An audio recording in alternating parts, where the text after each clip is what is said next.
সুনামগঞ্জের পাগলা এলাকায় ঢাকাইয়া বাস উল্টে খাদে পড়ে মা ও মেয়ে দুজন নিহত, আহত 10 জন।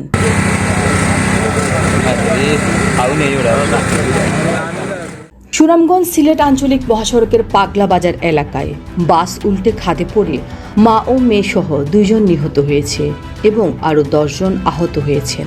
আজ শুক্রবার ভোর 5:30টায় ঢাকা থেকে ছেড়ে আসা একটি সেজুতি ট্রাভেল যাত্রীবাহী এসি বাস সুনামগঞ্জ আসার পথে পাগলা এলাকায় এসে নিয়ন্ত্রণ হারিয়ে উল্টে পার্শ্ববর্তী খাদে পড়ে গিয়ে এমন হতাহতের ঘটনাটি ঘটে।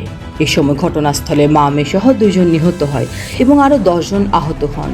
নিহতরা হলেন 37 বছর বয়সী মঞ্জুরা আক্তার, স্বামী আব্দুল্লাহ আল মামুন এবং তাদের কন্যা আয়েশা সিদ্দিকা, পিতা আব্দুল্লাহ আল মামুন, সাংদোয়ালিয়া জেলা চাঁদপুর এবং বর্তমান ঠিকানা মিরাজনগর বি ব্লক, কদমতলী, ঢাকা। খবর পেয়ে জয়কলস হাইওয়ে পুলিশ ঘটনাস্থলে এসে নিহত এবং আহতদের উদ্ধার করে সুনামগঞ্জ জেলা সদর হাসপাতালে নিয়ে আসা হয়। এই দুর্ঘটনার বিষয়টি নিশ্চিত করেছেন জয়কলস হাইওয়ে থানার পুলিশের ওসি সুমন কুমার চৌধুরী।